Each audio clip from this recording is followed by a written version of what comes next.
Graça e paz, amados irmãos, que o Senhor abençoe e esteja guardando a todos. Espero que todos os irmãos estejam aí se cuidando, tomando as medidas necessárias. Nós temos visto o aumento da pandemia no mundo e não é diferente no nosso país e no nosso estado, na nossa cidade. Então, que cada um dos irmãos possa estar aí se cuidando, em nome de Jesus, tomando todas as medidas necessárias para que o irmão não seja contaminado. Temos pregado mensagens baseadas no livro de Êxodo, e por conta da volta dos cultos aos domingos, pois na nossa congregação nós estamos tendo culto domingo à noite, ainda que com poucas pessoas, mas nós estamos realizando cultos aos domingos lá na nossa congregação. Então deu uma parada de trazer as mensagens, mas Deus tocou no meu coração para que eu retornasse a trazer a ministração do Senhor, e temos pregado ali, como eu já citei, mensagens no livro de Êxodo. E alguns irmãos não têm estado na igreja por conta da idade, alguns irmãos não têm estado na igreja por conta da distância. E então eu trarei as mensagens aqui de novo gravadas e em vídeo, mandando para cada um dos irmãos, para que todos possam assistir nas suas casas, quantas vezes, né, quiserem. E nós vamos inclusive postar hoje duas mensagens, né, duas mensagens. Nós vamos estar trazendo a mensagem ali onde paramos no livro de Êxodo sobre as 10 pragas, e também a mensagem que nós pregamos no domingo à noite, Dia das Mães, ali na congregação, já que com aquela chuva toda nós tivemos apenas 6 pessoas no culto, e dessas 6 pessoas, 7 pessoas, só 2 mães. Então eu espero que com esta mensagem que foi pregada, todas as famílias possam ser edificadas quando nós estaremos trazendo a mensagem com o tema Pavimentando o Caminho para os Nossos Filhos. Precisaríamos de um mês, muito possivelmente inúmeras mensagens, para esmiuçar todas as questões que estão envolvidas ali nas 10 pragas. Mas vamos tentar colocar aqui em apenas uma mensagem aquilo que considero importante abordar sobre a questão das 10 pragas, que é a revelação que Deus é Deus e que ninguém pode e nunca poderá ser maior que Ele.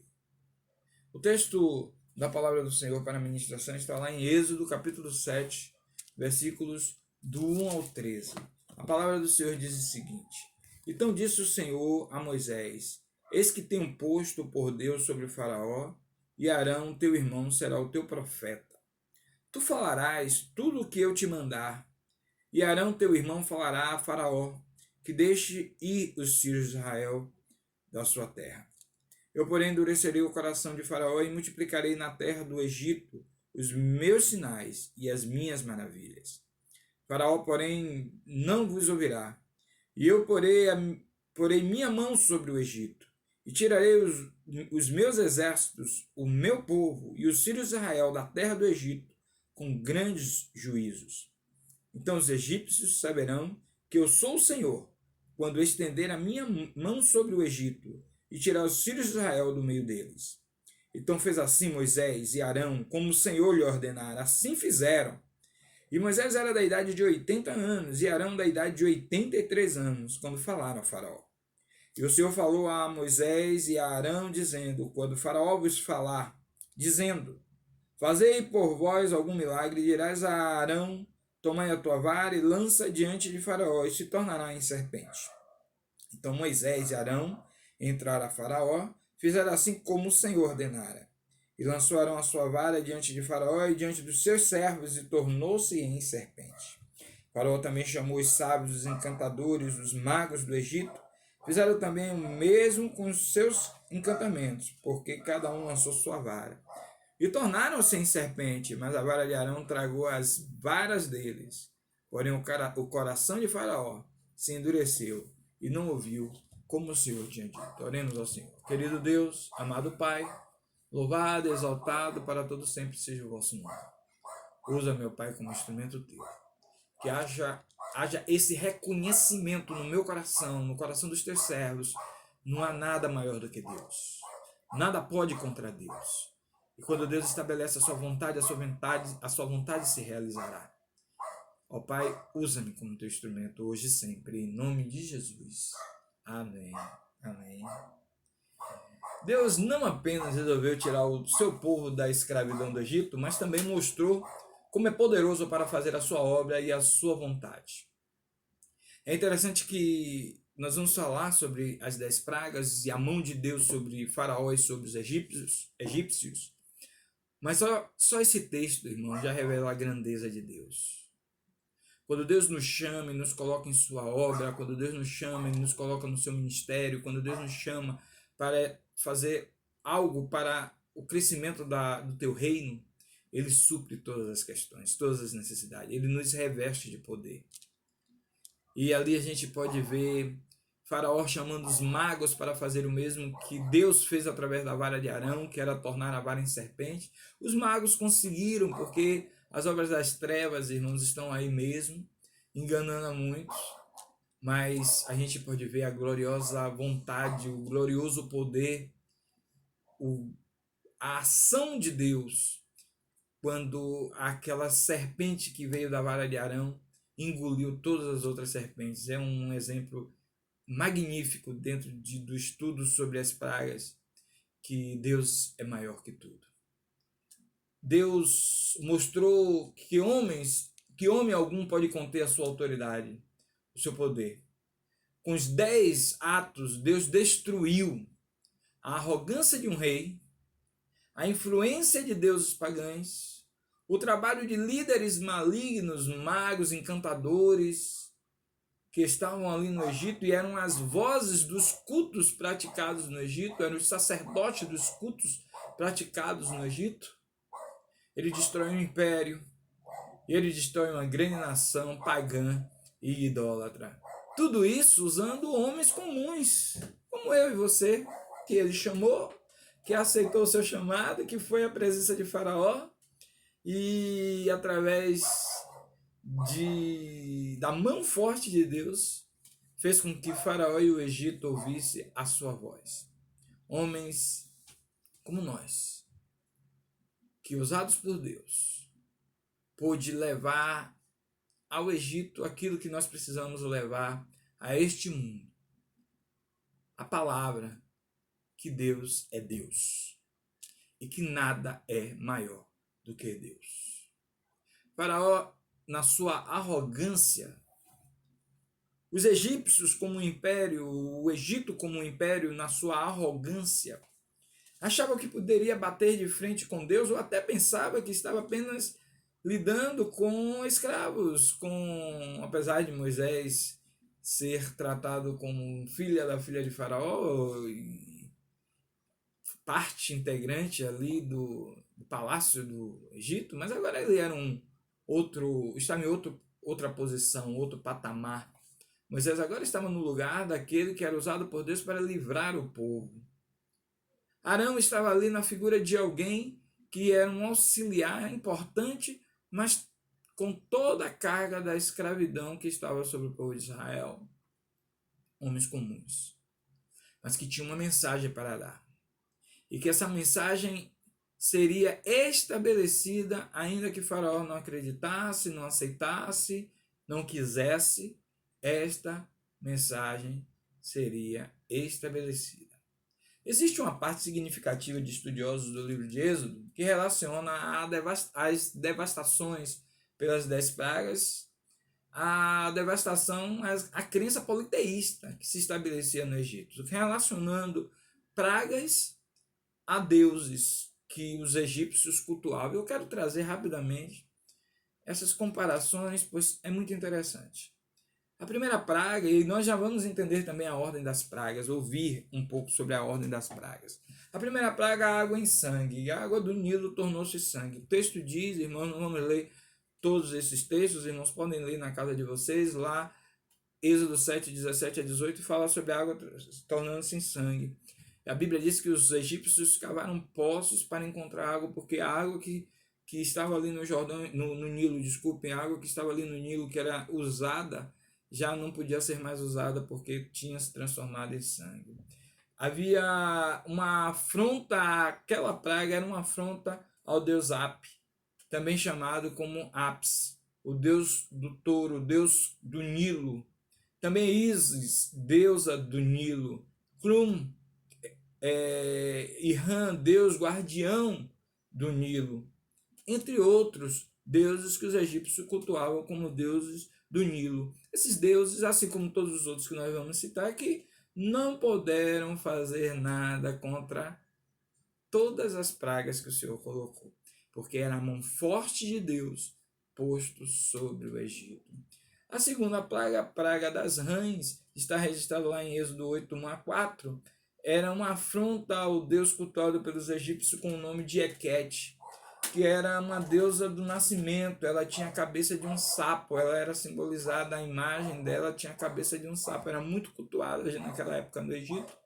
E as pragas das rãs, por muitos estudiosos, colocado como a devastação demais desse culto que os egípcios tinham. A terceira praga, a praga dos piolhos, está registrada em Êxodo 8, 16 e 17, que os estudiosos dizem que era um calar da adoração ao Deus Sete, Set, Deus da tempestade do deserto. A quarta praga era a praga das moscas, Êxodo 8, 20 a 22, que era uma afronta a Ra, o deus do sol, a Witch, que possivelmente representado por moscas. Era um deus que tinha na sua representação as moscas, os insetos. A quinta praga, a peste dos animais, foi possivelmente uma ação de Deus contra o deus Ator, a deusa Ator, deusa como uma cabeça de vaca, Apis também, o deus do touro, que eram símbolos da fertilidade, e agora os animais estavam com pestilências. A sexta praga, a praga da ferida, Êxodo 9, 8 a 9, era a ação de Deus contra o culto à deusa Sekhmet, deusa com poder sobre a doença, Sunur, o deus da pestilência, Isis, deusa da cura. Nada dessa crença, desses deuses, puderam parar a mão forte de Deus, que já tinha sido dito claramente que haveria de acontecer até que o filho de Faraó morresse. O coração só endurecia e Deus sondou e sabia do coração de Faraó. E todas essas pragas que atingiam tanto a questão física, alimentar, social e também espiritual para o povo egípcio, pois eles acreditavam que esses deuses e deusas os livrariam nos piores momentos da sua vida. E agora eles se defrontavam com Deus Todo-Poderoso, o Yahvé, e eles não podiam fazer coisa alguma. A sétima praga, a Saraiva, era uma afronta a Nut, a deusa do céu, a Osíris, deusa das colheitas e fertilidade, Sete, deus da tempestade e do deserto. A oitava, que foi a praga dos gafanhotos, 10, do 4 ao 5 de Êxodo, era uma afronta a Nut, a deusa do céu, Osíris, deusa das colheitas e fertilidade. A nona praga, as trevas, 10, 21 a 22. Deus estabelecia a sua soberania e o seu poder contra Ra, o deus do sol, Urus, o deus do sol, Nut, uma deusa do céu, Ator, uma deusa do céu. Por último, todo mundo sabe, a 10ª praga, a morte dos primogênitos, 11, do 4 ao 7. Uma praga que atingiu fortemente a casa de Faraó, que atingiu fortemente o coração de Faraó e todas as outras casas egípcias. Uma praga que revelou, amados irmãos, um Deus que livra o seu povo.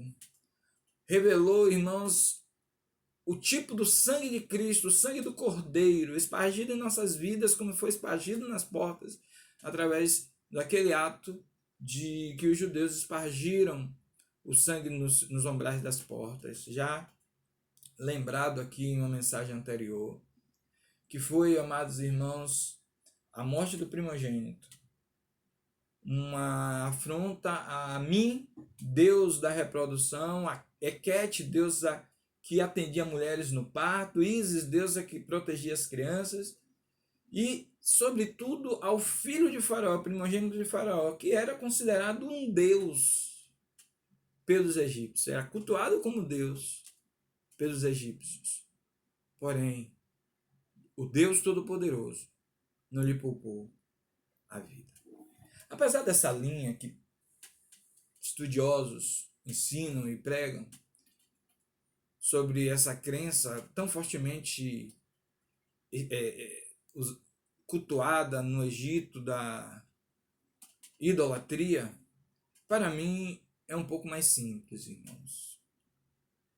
Se é que alguma coisa que aconteceu ali foi simples, eu vejo, na minha opinião, na minha humilde opinião, que Deus apenas queria, através de todos os atos, dos 10 atos de Deus, conhecidos como as 10 pragas, Deus queria 4 coisas: libertar o seu povo, revelar seu infinito poder, calar um líder prepotente e mostrar ao seu povo que eles tinham um Deus.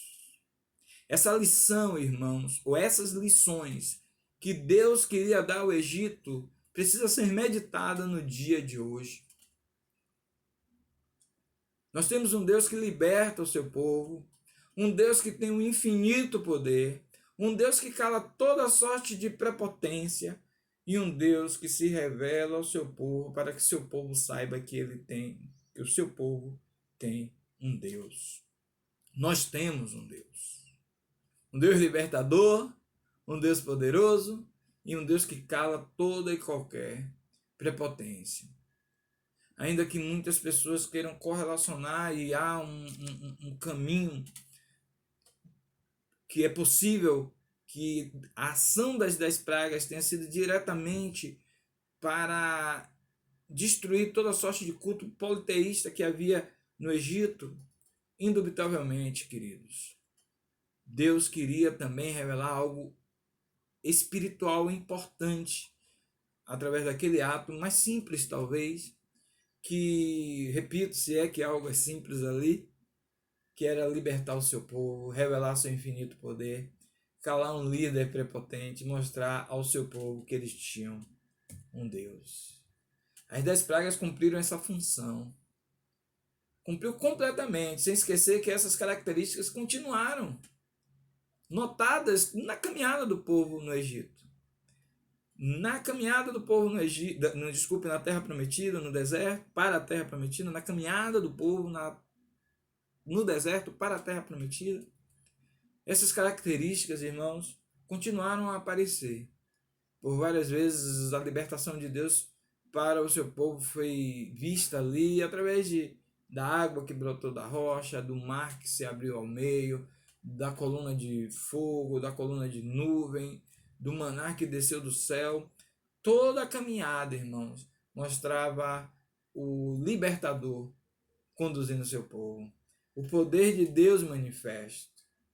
O povo, os soldados egípcios afogando-se no Mar Vermelho, revelando o silêncio de um líder prepotente. E, acima de tudo, a certeza que aquele povo poderia ter que eles tinham Deus.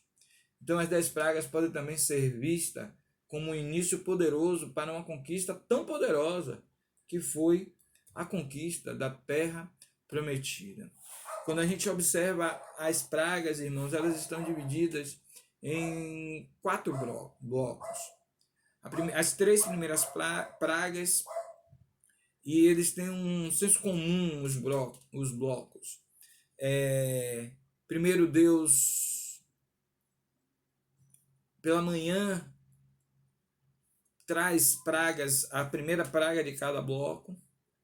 Depois, Deus avisa a Faraó que viria mais uma praga.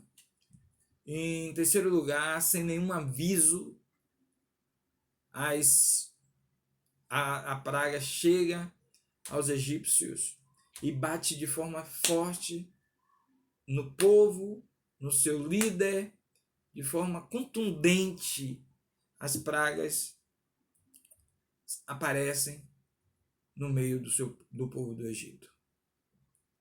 Tudo isso, irmãos, para que acontecesse o que aconteceu, para que o povo de Deus marchasse rumo à terra prometida por Deus a eles. As pragas no Egito nos revelam um outro aspecto importante. Deus não mente. E não importa os meios que Deus usará, mas a palavra verdadeira de Deus será cumprida. Em tempo que muitos religiosos têm desistido de confiar em Deus e têm colocado a sua fé em tantas outras coisas, quando eu estudo ou leio sobre as pragas que ocorreram no Egito, como Deus calou líderes mentirosos, líderes religiosos mentirosos, como aqueles magos, como aqueles encantadores, que enganavam o povo, e não foi só uma vez. A palavra do Senhor mostra que em algumas pragas, logo no início ali, eles conseguiram reproduzir, até que não mais conseguiram reproduzir, pois Deus não permitiu mais que eles reproduzissem. E todas as vezes que reproduziram, foi para que fossem envergonhados. Foi para que fossem envergonhados. Vale a pena confiar em Deus e no seu poder. Vale a pena acreditar que Deus usará de todas as formas para nos dar a vitória necessária. As pragas revelam isto. Quando o povo de Deus estava acuado, oprimido por um rei de coração duro, que só aumentava a carga que estava sobre o povo, e o povo chorava, lamentava, perdia a sua confiança, o céu se abriu e veio sobre o Egito como um estrondo destruidor todas aquelas pragas.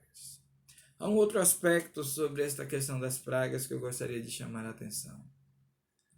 O Senhor livrava os israelitas.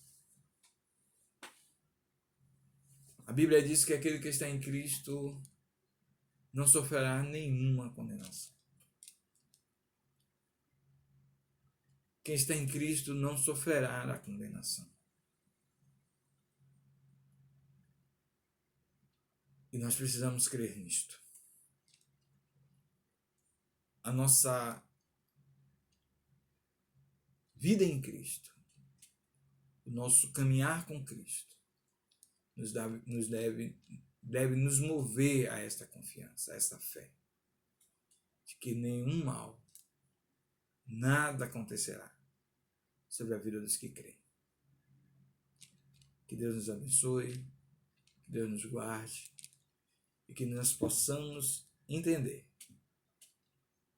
que toda aquela ação poderosa de Deus foi para libertar o seu povo, revelar seu infinito poder, calar um líder prepotente e mostrar ao seu povo que eles tinham um Deus. Nós temos um Deus. Que Ele nos abençoe e nos guarde. E aumente a nossa fé e a nossa confiança. Em nome de Jesus.